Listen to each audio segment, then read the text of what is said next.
ঘুষ ছাড়াই ৭ দিনেই আপনার জমির নামজারি করে দিতে বাধ্য থাকবে ভূমি অফিস, যদি শুধুমাত্র একটি প্রমাণ আপনার সংগ্রহে থাকে। আর যদি কোনোভাবে আপনার নামজারি করে না দেওয়া হয়, তাহলে আপনি করতে পারবেন মামলা, আনতে পারবেন সেই সকল ব্যক্তিবর্গকে আইনের আওতায়। সুপ্রিয় ভিউয়ার্স, এই যে পদ্ধতি, এটি কিভাবে বাস্তবায়িত হবে এবং কোন প্রমাণটি আপনার সংগ্রহে থাকতে হবে, আজকের এই ভিডিওটিতে এই বিষয়টি নিয়ে বিস্তারিত আলোচনা করব। ভিডিওটি দেখার পর যদি আপনাদের ভালো লাগে, আরও কোনো ভিডিও দেখার আগ্রহ জন্মায়, তাহলে আমাদের চ্যানেলটি সাবস্ক্রাইব করে রাখতে পারেন।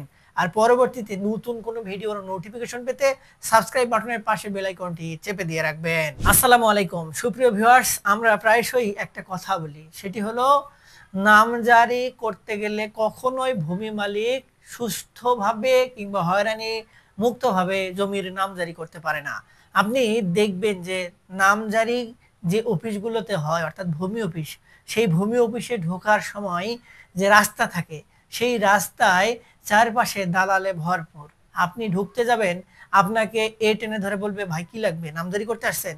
আপনি আরেকটু আগাবেন, আরেকজন বলবে, ভাই নামজারি খুব সহজেই একদিনেই করে দেব, আপনার কোনো হয়রানি হবে না, আসুন। আরেক দল একটু আগালেই বলবে, আপনি কোথায় যান, আপনার নামজারি এই পদ্ধতি ছাড়া কোনোভাবেই করতে পারবেন না, আপনি শুধু শুধু সেখানে যাবেন, সময় নষ্ট হবে, আবার টাকাও কিন্তু পরবর্তীতে বেশি লাগতে পারে। এই যে ভয় ভীতি এবং বিভিন্ন ধরনের প্রলোভন এই দালালগুলো সেখানে করে থাকে। এখন আপনার মাথায় প্রশ্ন আসতে পারে, এরা যে এখানে এই ধরনের কার্যকলাপ করে, এগুলো কি কেউ চোখে দেখে না? দেশে কি আইন শৃঙ্খলা পরিস্থিতি নেই?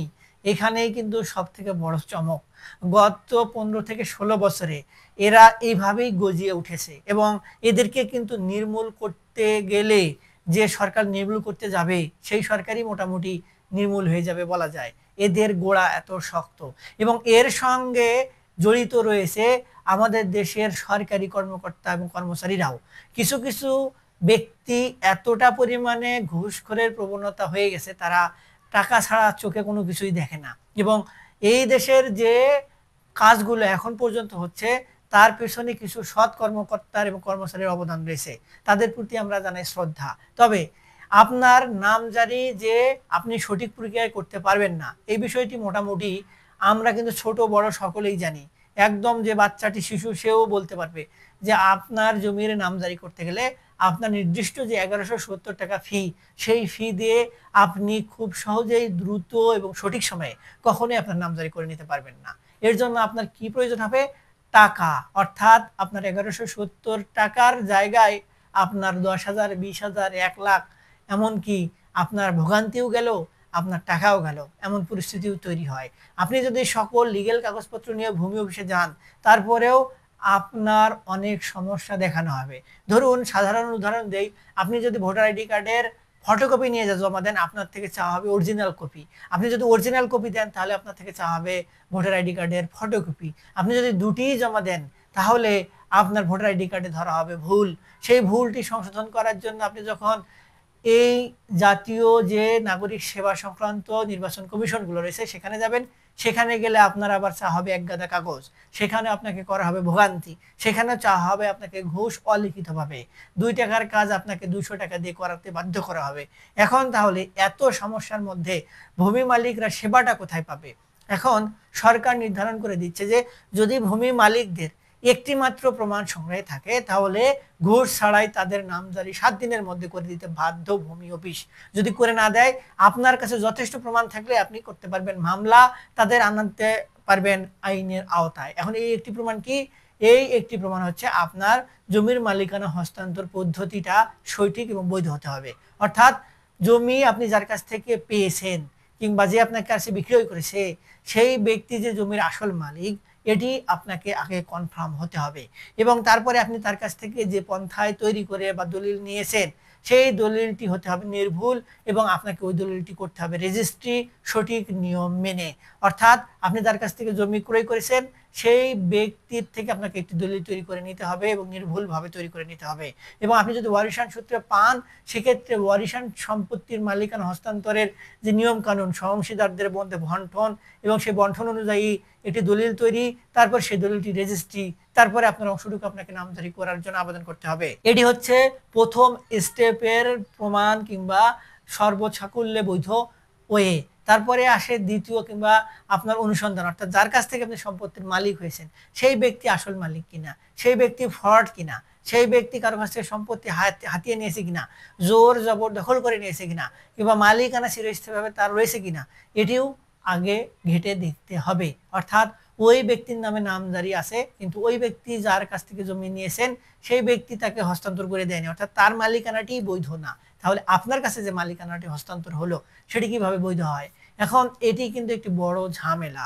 তাই এই বিষয়টিও আপনাকে মাথায় নিতে হবে যে যে ব্যক্তির কাছ থেকে আপনি জমি ক্রয় করলেন কিংবা ওয়ারিশান সূত্রে পেলেন সেই ব্যক্তি যার কাছ থেকে পেয়েছে সে ওয়ারিশান সূত্রে পাক আর ক্রয় সূত্রে পাক সেও বৈধ পন্থায় মালিকানা অর্জন করে নিয়েছে।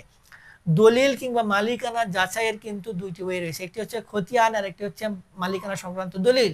এখন দলিল তল্লাশির ক্ষেত্রে আমাদের তফসিলে বলা থাকে 25 বছর পর্যন্ত পিসের ইতিহাস দেখতে হবে, প্রযোজ্য ক্ষেত্রে যতদূর দেখা যায় কিংবা যাওয়া যায় দেখতে হবে।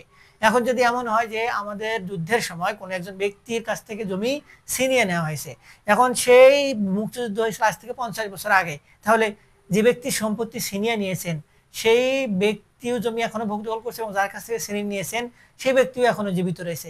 তাহলে ওই ব্যক্তি জীবিত থাকা অবস্থায় তার সম্পত্তি ভোগ দখল করতে পারছে না, তিনি সম্পত্তি বেচেনও নাই, হস্তান্তর করেন নাই বৈধ প্রক্রিয়ায়। যে ব্যক্তি ভোগ দখল করছে তিনি জবরদখলকারী, অবৈধ মালিক। তাহলে আপনি 25 বছরের ইতিহাস দেখে তার কাছ থেকে সম্পত্তি ক্রয় করলেন, ক্রয় করে আপনার কাছে মালিকানা হস্তান্তর হলেও আপনি ভোগ দখলে গেলেন।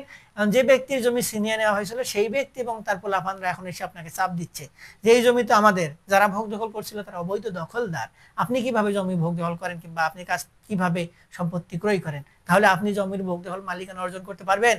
আপনি যখনই নামজারি করতে যাবেন আপনার নামজারি বাতিল হয়ে যাবে, নামজারি আবেদন বাতিল হয়ে যাবে 100%। কেননা নামজারি করার একটা প্রসেস রয়েছে।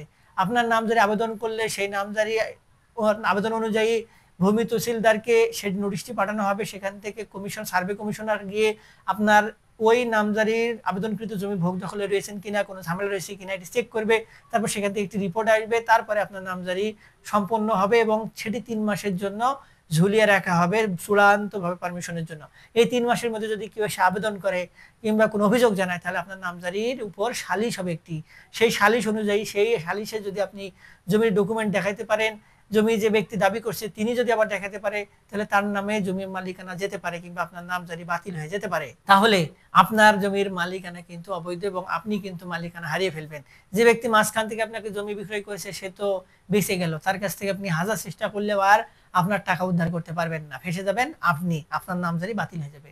আর যদি এমন হয় যে আপনি 100 বছর 200 বছরে ঘেটে দেখেছেন যে ব্যক্তির কাছ থেকে সম্পত্তি পেয়েছেন সে একের পর এক মালিকানা হস্তান্তরযোগ্য বৈধতা সূত্রে অর্জন করেছে মালিকানা, তারপরে তার কাছ থেকে আপনি পেয়েছেন, তাহলে আপনি যে ডকুমেন্টগুলো দ্বারা জমির মালিকানা অর্জন করেছেন সেই ডকুমেন্টগুলো, সেই দলিলগুলো, তার যে যার কাছ থেকে জমির মালিকানা পেয়েছেন তার ভায়া দলিল, তার নামে নামজারি কাগজ, তার খাজনা দেওয়ার কাগজ আপনার কাছে সংগ্রহে থাকলে আপনি যখন একটি সঠিক প্রক্রিয়া মেনে ভূমি অফিসে মালিকানা সংক্রান্ত যে ডকুমেন্ট এগুলো যাচাইপূর্বক আপনি নামজারি আবেদন করবেন তখন আপনার নামজারিটা বাতিল হয় কিভাবে?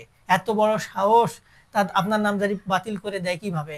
আপনি গিয়ে সেখানে যদি বলেন যে আমার ডকুমেন্ট কোথায় ভুল আছে আপনি দেখান, সরকারি নির্দেশ মোতাবেক যত ধরনের ডকুমেন্ট, যত ধরনের আইন মানা দরকার, নিয়ম মানার দরকার আপনি মেনে ডকুমেন্ট জমা দিয়েছেন, আপনার নামজারি বাতিল করার কিন্তু কারো সাহস নেই। সঠিক সময়ে সঠিক নিয়ম মেনে আপনার নামজারি হয়ে যাবে এবং এই নামজারির নিয়ম হচ্ছে 7 দিনের মধ্যেই আপনাকে অবহিত করা এবং আপনার নামজারিটি সম্পন্ন করে দিয়ে দেওয়া। কিন্তু সেখানে হয়তো অনেক জটিলতা থাকে যার কারণে একটু সময় লাগে, কিন্তু নিয়ম হচ্ছে আপনার এই দিনের মধ্যেই করে দিতে হবে। তাহলে আপনার যদি করে না দেওয়া হয়, ভূমি অফিসের নির্দেশনা হচ্ছে কেন করে দেওয়া হচ্ছে না এই বিষয়ে ভূমি মালিকদের জানাতে হবে, সরাসরি খারিজ করা যাবে না। ভূমি মালিকরা যদি সেই ঘাটতিগুলো বা যে অভিযোগগুলো আছে সেগুলো সমাধান করতে পারে তাহলে তাকে নামজারি করে দিতে হবে, বাতিল করে দিলেই আর হবে না। তাহলে এই যে প্রক্রিয়া, এই প্রক্রিয়ার মাধ্যমেই কিন্তু জমির মালিকানা কিংবা নামজারি হয়ে যাবে, আপনার খতিয়ান আপনার নামে হয়ে যাবে, কোনোভাবে বাতিল করার সুযোগ নেই। যদি আপনার সকল ডকুমেন্ট এবং আমি যেভাবে বললাম এই প্রক্রিয়া মেনে আপনি নামজারির আবেদন করেন, তারপরেও যদি আপনার নামজারি বাতিল হয়ে যায়, কোনোভাবে করে দেওয়া না হয়, এবং আপনার কাছে যদি 100% দৃঢ় মনোবল থাকে যে আপনার সবকিছু ঠিক রয়েছে, তাহলে আপনি তাদের নামে অভিযোগ জানাতে পারবেন ডিসি অফিসে কিংবা সরাসরি আদালতে।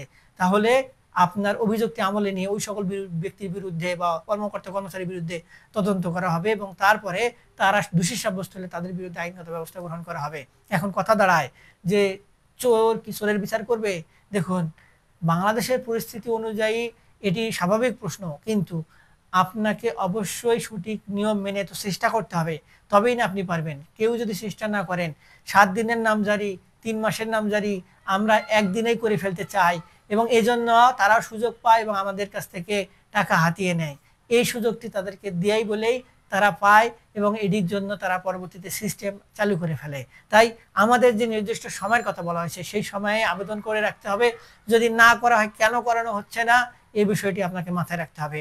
আপনি খোঁজ নিয়ে দেখুন, আপনার থানার যে প্রভাবশালী ব্যক্তিটি, যাকে মোটামুটি কম বেশি সবাই চেনে, সেই ব্যক্তিকে কখনোই হয়রানি করা হয় না, তার কাছ থেকে কখনোই অতিরিক্ত টাকা চাওয়া হয় না, তার কাজটি ঠিকই সময় মতো হয়ে যায়, কারণ সে জবাব চায়, তার কাছে জবাব দিতে হয়।